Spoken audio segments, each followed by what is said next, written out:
Yeah, when they made me come read at church, I would kind of like hide right here so no one could see me the only reason I went to church as a kid, I'd go there because of the cute girls, of course, and I'd go there because they could get away from crazy things at the home. I went there because I didn't understand what y'all were doing. I still don't always understand. Like, what do you get out of this? When you pray, what happens in your heart? I think I was 10 years old, and I was thinking, like, what are these crazy people doing all the time when they're in it? What joy are they getting? Because to me, a lot of church seemed boring, right? Didn't you grow up that way? I think boredom is more of a cause of atheism than any of the little arguments out there. But as a kid, you're just bored, and you're like, what do people find so fun? And it starts to rub off that there's something deeper. It's something like joy is working its way into you in ways that you don't even understand. It's probably still happening. So there's happiness, there's joy. Let's just figure out which one is which. The word happy, I want you to think about the other words that sound like that. Happenstance, that's just, luck. Just good luck. That happened by happenstance. Or hapless. The hapless person has bad luck. Or haphazard. That's clumsy bad luck. That was me a lot growing up, tripping over things. So happiness is just kind of luck. It's the reaction that you have when something happens, when it just lands in your lap. It's not much different than a reflex. It's just your kind of feeling reflex. Something good, happy. Something bad, not happy. Joy, on the other hand, is something way deeper. And if you were paying attention in the call to worship, you got a little hint of this with another Advent value. But joy is this choice that we make before anything happens. It's not a reaction. It's a choice we make over and over for how you choose to see the world. It's before anything happens, you get to choose. Joy is not just happiness. It's not just excitement. It's not just fulfillment. Joy is this lens that you put on so that you say whether the world treats me good or whether the world treats me bad, when the world treats me both. Joy is the perspective that you're going to find good things, and it is a perspective that bad things are not the end of the story. Happiness and joy. Now, the distinction might not be obvious to some of you. Some of you are just, there's no distinction. You're just always happy and you're always joyful. Great. Well, we're going to zone into this through some of our other Advent values, the other candles we've lit there.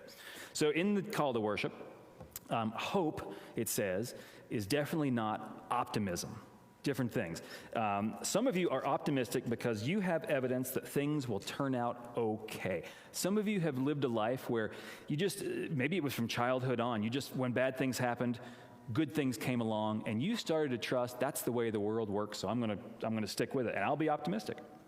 Some of you are hopeful because you trust that even though that never happened, the bad things just kept happening, but for some reason you've cultivated this idea that something else meaningful is in the world, and it follows us even through the bad things.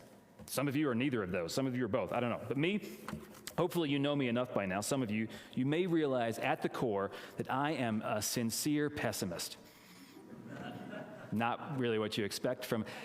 When you become a pastor, you do all these psychological exams, and one of them is the Myers-Briggs. A lot of you have taken the Myers-Briggs, and they said, nobody with this Myers-Briggs should ever be a pastor. Yeah, well, got through. So at my core, I'm a pessimist. For anything, especially when people are involved, I just expect things to fall apart. I just do. I love to watch humans do things that are beautiful and graceful and courageous. That's what gives me awe in the world. But I have more than enough evidence that people are jerks and they mess everything up. Like, that's all I need. So, and in the little note part of your bulletin, don't write this part down. Save that for later. But even though I am a real pessimist, I'm still deeply hopeful. I hold tightly to the idea, to the hope that God can and does bring good things, even from terrible situations. Even when my hope wavers, I can always come back to commit myself that God's grace is stronger than my mistakes. God's grace is stronger than your mistakes. So if you don't always feel optimistic, you can be a hopeful pessimist like me. Or maybe you don't want to hear this about your pastor, but I get really angry. Not at any of you, of course. Maybe, I do. I get, who gets angry at computers? Yeah. Red lights? Yeah. I have 11 lights between my house and here. I've never made it one straight shot yet, one of these days. More so, I mean, when I see personal cruelty, really amps me up. I don't know how to calm myself down from that. And when I see personal cruelty on a big scale, let's call that politics. When I see people treating each other that way in like real abusive politics, it's not a feeling that I really like in myself. Because I'm not a big guy. I used to be in better shape, but sometimes I just want to like throw things, sometimes at people. You know, I'm admitting here, but luckily I've never beaten up a bully. I've wanted to. I've watched things happen. I've intervened, but I've never hurt somebody because of how they've treated others. Now, that's lucky. It's by happenstance, or it's by the Spirit's intervention. I do have a great story that I'm not ever going to preach about where I slapped a cigarette out of someone's mouth.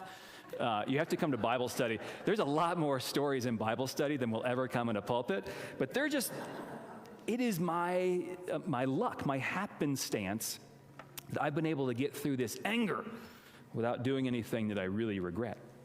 However, this came to a head in my heart because when I first started talking to the search committee here, so these processes take forever. And so when we first started talking, you know what? They might know where we're going. I didn't know you knew where we're going. It was right after Ahmaud Arbery was murdered. Ahmaud Arbery was the young black man who was just jogging in a neighborhood, and these two rednecks came up and shot him. And I watched this, and it just filled me with such fury. And so I preached about it. I think it was a couple weeks after that I preached about it. And then I had my first interview, and I was thinking, oh my God, they're gonna watch this sermon, my last sermon that I gave before the interview, where I talked about just ripping the heads off of these redneck guys. Did you see that one? Yeah, they did. They still, look at that. Look what they went through. Still interviewed, yeah. And I said, like, if I had been there, something bad would have happened unless the Spirit intervened. I was pretty sure my anger would have bubbled over in a way that, is it unholy? Maybe it's unholy. Did it feel righteous? You better believe it felt righteous. It was aggressive. It was too simple-minded. But alongside those very real feelings that many of us share, I'm also committed to peace. I also believe that peace in every environment, at all times, no matter what feeling you have, that's the way that God wants the world to be, and that's better for us and for others. My prayer life, the only reason I pray is to cultivate the capacity not to do anything when I'm angry. That's like the big reason. Calm myself down so that when I'm not calm, I have somewhere to come back to. It can be hard work, but we can be indignant peacemakers. Now, in the same kind of way, I think some of you are just cheerful people. Some of you won the lottery as children, and you just smile all the time. Some of you are great laughers. At Christmas, we have people who love wearing, look at how many Christmas sweaters we have over here. Some of you you're just naturally chipper. Happiness is easy. Others of us are not so chipper or happy. Some of us are just kind of, there's only one side of the bed and we wake up on the wrong one all the time. Yeah. I'm pretty Scroogey around the holidays. I'm not the only one here who's like that. And some of us really struggle, not in a laughing matter, but some of us just struggle with depression, and we've struggled with it our whole lives. Whether it's clinical, whether it's just the word, whatever it is, we just have never been able to see the world with as much light as our neighbor does. Who knows why that is? Some of us have guilt about that. And even if that's you, all of us, this is my claim, this is the claim of the day, all of us can choose to look at the world in ways that allow us to respond rather than react. All of us can prepare ourselves for how to respond to circumstances and look for those little glimmers of joy, even when we're sad. We can prepare ourselves to look for what's more, even when we feel like there's not enough. We can be gloomy rejoicers. We can choose to shine whatever light we have into whatever the real shadows are that follow us. Now, I think Isaiah was like that. The guy who wrote Isaiah, it's kind of three guys over a bunch of time, but I get the sense that Isaiah is a lot like me, always looking for, dealing with a personal gloominess, but sees a path that God is shining ahead. And when we read that, when Brett read that, Isaiah's saying, even in the wastelands, even in the driest desert, blossoming can happen. Even in our weakness, because all of us are weak in some way, at some point, at some time. Something's going to be weak in us. We can still be strong. Even when we're so self-conscious about what we can do, what we're capable of doing, when we're self-conscious about who we are, we can still be bold. Even in wandering despair, when we have no idea where the path is, even when we're stuck, sad for the past and guilty about it and full of grief, even then, there is a path of redemption. Whether we find it today or not, we trust it's there. It's looking for us. And what is that path? What is it like to craft a joyful perspective that's always able to look back? Joy, again, is that lens where you're always looking for more. So what is it like to just know there's a path back and keep looking for it? Well, on one level, it's not very different than just simple positive reinforcement, pop psychology. Just keep reminding yourself that the bad news is not the end of the story. It's going to come true at some point. At one level, it's just that easy. Or if you want to be a little Buddhist, and who doesn't want to be a little bit Buddhist, it's helpful for a lot of people, just refuse to label your experiences good or bad. And I promise, your personality, if you can do that, will shift toward contentment a lot more, so you're not wrestling with that frustration. Or on another spiritual level, I tend to like the most, committing to a path of joy is about rehearsing the holy facts of life. Like the real divinity behind all the things we deal with. And that is that there is a reason that bad news is not the end of the story. Some of us, we believe that bad news is not the end of the story. But why? Why is bad news not the end of the story? Is that just the way things happen? Or is there some purpose behind it? Some of us are committed to the notion that God is always working toward healing. Always. That's just what God does. Call it love, call it healing, call it salvation. God's always on the move. Some of us are committed to the notion that God is always working toward purpose, drawing you in, even with all your mistakes, even with all the things that happen to you, drawing us toward a greater fulfillment. Some of us, probably the most mystical of us, we really believe that God is never absent, but always, as a partner, an inspiration, a guide for your life, God is always enriching meaning in the world. And the more you trust that, the more you cultivate that trust, the more that joy will be a part of who you are. Or, if you're not a mystic, that's okay, on a very earthy, personal connection level, creating the conditions for joy for other people tends to animate a sense of joy for yourself. And you can call it service, you can call it justice, but when you give back to others, when you give your time, when you strengthen an organization, the research is super clear. No matter what you believe in your head, when you act from your heart to help others, you get a huge benefit too. And it's not just a benefit in like right now. It's kind of rare actually when you do something and you get a strong benefit right then. Sometimes service is just not that fun. Just sometimes doing things is just not fun. Sometimes you get focused on all the hang-ups. I mean, when I go volunteer somewhere, all I can do is think about how to make this more efficient and make this work better. I'm not having fun. I'm just driving me nuts. Sometimes when you want to serve, but you're so exhausted, and I can't imagine doing one more thing. I just kept, what if someone asked me, let's go feed the homeless on Christmas Eve? I can't do that on Christmas Eve. I'm packed on Christmas Eve, and you've been exhaustion. But over time, I think you know this is true, the benefit of service is how it reprograms your capacity to see the world as a good place, to see the world as a connected place, to see the world where all things can grow. The benefit of service is how it strengthens your capacity to look joyfully on all things, not just in the service. That's the part to write down in your notes. Now, a preacher can tell you that. It matters about as much as preacher's words matter. A church can offer those opportunities. You can read them on the insert of the bulletin, things you can get involved with. It actually feels good to know that you're part of a community that does a lot of these things, that there is inspiration in that. But when you choose to get involved, that's where the magic really starts to happen. That's where you start to bump into the Jesus who has been chasing you down for so long. That's when your heart starts to change. Now, in this church, there are several opportunities for service and joy through service. If you want to cultivate a more joyful perspective on your life, you can do a lot worse than signing up with a group here. For instance, this January, we're going to start a bunch of new things. Kelsey's been building a lot of relationships with our kids and with y'all, and she's been getting connected to this church and understanding the Presbyterian church, and we're going to hit the ground running in January, and she's going to need your help. One of the things, she's going to be asking for leaders to work with teenagers, like as a group, twice a month for 45 minutes each, as a group of people. No one's doing it really like the whole, like all month, it's just that. And that's all it takes from you, but it could be transformative to them, and it could be life-giving for you. Now, the research, whether it's in churches or anything, the research is really clear. Well, the research is clear when I was in my 20s. I don't know how hard this is. It harder for teenagers now than it was 20 years ago, 30 years? It's been 30 years since I was a teenager. What happened? It's harder now.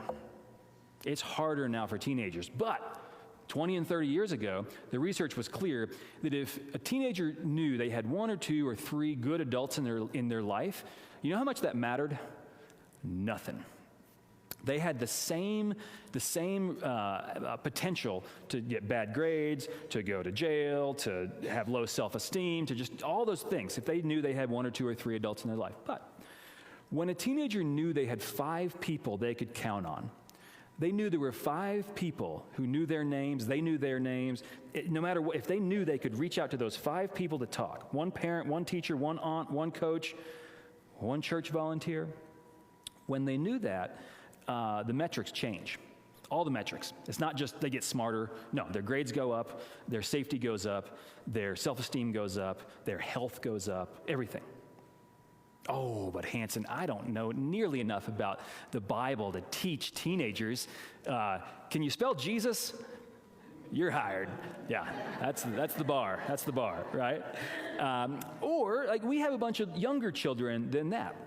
Those were teens and tweens. Many of you have been holding, many of these people in this church have been holding the children's ministry together really well for years, until we were waiting for Kelsey to get here. And I've been so impressed with our staff and our volunteers. And now we're going to make some changes to get really intentional about how that program goes.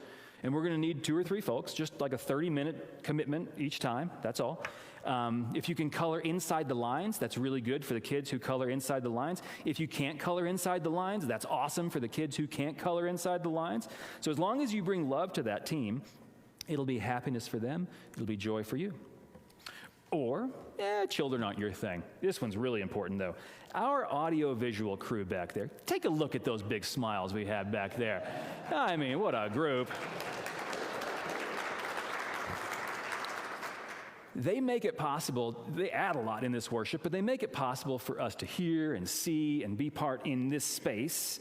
They also make it very possible. About 30 people a week watch this online. So when there's 70 or 80 of you in here, there's another 30 out there watching. Not all right on Sunday morning, but some of you go to Moab, you look at those lizards, you get the sand out of your shoe, you come back, you're baking your holiday cookies, you're tired of listening to Charlie Brown Christmas music, so you turn on the sermon from last week and you listen to it. Maybe I've had people tell me they binge my sermons. They'll just like string a bunch of them in a row. I don't know what's wrong with you people, but those folks. That doesn't happen unless our AV crew is there, right? We can't reach people in the world we live in today without an audiovisual crew. Now, does that mean that like pressing all those buttons is easy? No. Demons live in computers. That's why we get angry at computers. And so things go wrong back there, okay? But they figured it out. They have figured out the kinks. They have a great rhythm going. But they need a couple more people in their rotation. And I say rotation because if we have a couple more people, you don't have to sit back there all the time. Just once in a while, come back there, hit the right buttons, and then, service habit. I think the AV crew has more fun together than every group in the church. I mean, choir would probably argue, but choir's not here today, so heck with them. Band has fun when they're drinking Brooks Sangria. I think that's usually true. Presbyterian women have fun at least once a year. I don't know, but AV gets to do it all the time. So some of you have that gift of singing. Great, sing with us. Some of you have the gift of teaching. Teach with us. Some of you have the gift of supporting each other in prayer. A church can't do anything without it. If you have the spiritual gift of pressing buttons, we want you. There are other groups that like set up and clean up after our, with our coffee and our cookies. If you've been here for a few years, I want you to remember back. Not just when we first came back from COVID, and it was awkward. Everything was awkward. No one knew how to act, like shaking hands or anything. But eventually we knew that we were in here, and it's still, people would finish worship and they would just go to lunch. And now we hang out, we talk, we get to know each little bits about each other. We get to see kids running around like somehow they've never tripped anyone over. But it's a festive time in there every Sunday because they brought the Spirit in there, the hospitality team. We have Bible studies that they learn about the Bible. Sometimes you learn too much about the Bible, but there's a magic in finding these folks who come together, a few weeks at a time through the year. We have teams that serve our immigrant and refugee friends, others who go hiking and biking and watching movies together. All of us get something a little bit different from this church thing. The fact is, all of you got something different from church 5, 10, 20 years ago than you get now. So things change. But I hope that a few more of us can do something to give back and create joy for others and for ourselves. That's my prayer, and that's my Christmas list. Amen.